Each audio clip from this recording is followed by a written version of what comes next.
Corrected IAS అని చెప్పేసి మనం గతంలో కూడా చెప్తున్నాం.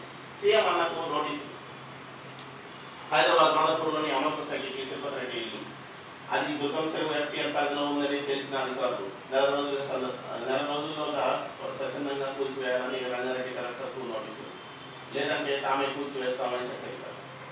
అక్రమం అయితే కూల్చేయండి అంటున్న తిరుపతి రెడ్డి. మార్కెట్ రేటుకే భూమి సేకరణ కొత్త విధానం అమల్లోకి తేవాలని భావిస్తున్న సర్కార్ ఆర్ఆర్ఆర్ ప్యాకేజ్లో మార్పులు చేసేందుకు కసరత్తు.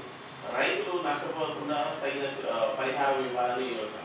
త్వరలో భారత్ జోడో యాత్ర, రాహుల్ గాంధీ ప్రకటన. మార్షల్ ఆర్ట్స్ను యూత్ పరిచయం చేయడమే లక్ష్యమని వెల్లడి. ఓయికు జియో ఫెన్సింగ్. త్వరలో ఇస్రోతో వర్సిటీ ఒప్పందం. హైడ్రాకు మరిన్ని పవర్స్. హైడ్రా పేరుతో వసూళ్లకు పాల్పడితే కఠిన చర్యలు. అధికారులకు సీఎం రేవంత్ రెడ్డి హెచ్చరిక. ఆఫీసర్లపై నిఘా పెట్టాలని ఏసీబీ విజిలెన్స్ కు ఆదేశాలు. ఇది కూల్చివేతల సర్కార్ హరీష్ రావు. సో నమస్తే తెలంగాణ చూసుకుందాం. క్లియర్గా 5.5 నెలల విరామం తర్వాత బీఆర్ఎస్ ఎమ్మెల్సీ కవితకి గురువారం తన తండ్రి కేసీఆర్ను ఎర్రవల్లిలోని ఆయన నివాసంలో కలిశారు. ఈ సందర్భంగా ఆయన పాదాలకు నమస్కరించి ఆశీర్వాదాలు తీసుకున్నారు. తన బిడ్డను చూడగానే భావోద్వేగానికి గురైన కేసీఆర్ ఆమెను ఆప్యాయంగా ఆలింగనం చేసుకున్నారు. సుప్రీంకోర్టు తప్పుపడతారా? మాకు రాజకీయాలు అంటగడతారా? రేవంత్ పై సుప్రీంకోర్టు ఆగ్రహం. బీఆర్ఎస్ బీజేపీ ఒప్పందంలో భాగంగానే కవితకు బెయిల్ వచ్చింది. ఆమె బెయిల్ కోసం బీఆర్ఎస్ ఎంపీ సీట్లు త్యాగం చేసింది నిజం. సిసోడియా కేజ్రీవాల్కు రాని బెయిల్ 5 నెలల్లోనే కవితకి ఎలా వచ్చింది? బుధవారం శిక్షలో సీఎం రేవంత్ రెడ్డి. మేము రాజకీయ నాయకులను పట్టించుకోము. మా ఆదేశాలు ఎవరైనా విమర్శించినా ఇబ్బంది లేదు. మా మనస్సాక్షి ప్రకారం మేము చేసిన ప్రమాణం ప్రకారం మా కర్తవ్యాన్ని నిర్వర్తిస్తాం. సీఎం వ్యాఖ్యలు అవాంఛనీయం. ఆయన తరఫున మేము క్షమాపణలు కోరుతున్నాం. ఆయనకు కౌన్సిలింగ్ ఇస్తాం. మరోసారి ఇలా జరగకుండా చూసుకుంటాం. ధర్మాసనంతో రేవంత్ తరఫు న్యాయవాదులు. సో కోర్టుని జడ్జిని కూడా తప్పుపట్టే పరిస్థితుల్లో ప్రభుత్వాలు ఉన్నాయి. సో వాళ్ళు ఇండిపెండెంట్ బాడీ జడ్జిలు తీసుకునే నిర్ణయాలు ఏవైనా సరే కొంచెం ఆలోచించే తీసుకుంటారు, చట్టబద్ధంగానే తీసుకుంటారు. చట్టబద్ధంగా లేని పరిస్థితి ఏమి ఉండవు. రాజ్యాంగబద్ధ పదవిలో ఇదేనా మీరు మాట్లాడేది? ఒక సీఎం చేసే ప్రకటనైనా ఇది మీ పద్ధతి ఏం బాగాలేదు. ఆ వ్యాఖ్యలు ప్రజల్లో భయాందోళనను రేకెత్తిస్తాయి. పార్టీలను సంప్రదించి నిర్ణయాలు తీసుకుంటామా? అత్యున్నత న్యాయస్థానంపై ఆయనకు గౌరవం లేదా? కాబట్టి బెయిల్పై సీఎం వ్యాఖ్యలను మీరు ధర్మాసనం ఆగ్రహం. మా భూములు చెరబట్టిండు. దొంగ పత్రాలతో అపర్ణ రియల్ ఎస్టేట్ కంపెనీ దౌర్జన్యం. మంత్రి పొంగులేటి పేరు చెప్పి బెదిరిస్తున్నారు. బౌన్సర్లు సెక్యూరిటీతో దాడులు చేయిస్తున్నారు. సీఎం రేవంత్ రెడ్డి మాకు న్యాయం చేయాలి.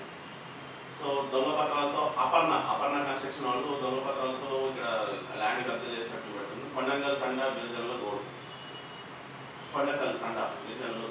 100 GB దాకా ఉచిత స్టోరేజ్. కస్టమర్కు Jio AI cloud welcome offer.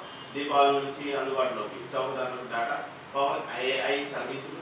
Reliance అధినేత ముఖేష్ అంబానీ వ్యాఖ్య. దివ్యాంగుల ఇండ్లపైకు బుల్డోజర్. బియ్యం బట్టలు అన్నిట్లో మన్నుబడ్డది. మేము ఇక్కడ ఇల్లు కట్టుకొని 15 ఏళ్ళు అయింది. పానం బాగాలేక మేము దవాఖానలో ఉంటే రాత్రి వచ్చి మా ఇల్లు కూలగొట్టిండు. మేము ఇద్దరం దివ్యాంగులు అప్పు సప్పు చేసి ఇల్లు కట్టుకున్నాం. అది కూడా లేకుండా చేసిండు. మాకు అన్యాయం చేసిండు. మా ఇంట్లో సామాన్లు అట్లనే ఉన్నాయి. బియ్యం బట్టలు అన్నింటినీ మన్నుపడ్డది. మేము రోడ్డున పడ్డాం. సామాన్లు ఉండగానే కూలగొట్టితే ఎట్లా? ఆడపిల్లలతో ఏడిపోవాలి. ఏం చేయాలి? ఏంటి ట్యాక్స్ కట్టినాం, ఇంటి ట్యాక్స్ కట్టినాం. ఎందుకు కూలగొట్టినరో అర్థమైతే లేదు. ఏం చెప్పకుండా రాత్రిపూట వచ్చి కూలగొట్టడం ఏం పద్ధతి? మరుగుజ్జు బోర్జా నాయక్ ఆవేదన. సీఎం సొంత జిల్లాలో 70 ఏళ్ల కూల్చివేత. మహబూబ్ నగర్ ఆదర్శ నగర్లో విభత్సం. అర్ధరాత్రి అధికారులు ప్రతాపం. రెవెన్యూ అధికారుల హైడ్రా అవతారం. ఆర్టీఓ DSP సమక్షంలో కట్టడాలు నిలమట్టం. లభదివ్వమంటున్న పేదలు. 20 ఏళ్లుగా ఆక్రమణలు అధికారులకు కనిపించలేదా? కలెక్టరేట్ ఎదుట ఆందోళన. పేదలపైన మీ ప్రతాపం. శ్రీనివాస్ గౌడ్ ఆగ్రహం. సో మహబూబ్ నగర్లో దివ్యాంగుల ఇల్లు కూల్చడం జరిగింది. హైడ్రా అంటే ఓన్లీ హైదరాబాద్ లో ఉన్న హైడ్రా కాకుండా ఎక్కడికక్కడ జిహెచ్ఎంసీ కావచ్చు, అక్కడ ఉన్న మున్సిపల్ అధికారులు అవ్వచ్చు, అక్కడ ఉన్న కబ్జాలని కూలగొడుతున్న పరిస్థితి. రైతులను ముంచిన గజదొంగ రేవంత్. రుణమాఫీ పేరుతో 100% ఏ ఊళ్ళో అయిందో రాహుల్ గాంధీ వచ్చి చూపించాలి. మంత్రులు మాఫీ పూర్తి కాలేదంటున్నారు. కొండారెడ్డిపల్లిలో అయినా అయిందా? రేవంత్ రెడ్డిది చిట్ చాట్ కాదు, చీట్ చాట్. ఫోర్త్ సిటీ పేరుతో సీఎం బంధువుల దందా. హైడ్రా పేరుతో ప్రతిపక్షాలే టార్గెట్. మీడియా ఇష్టాగోష్ఠిలో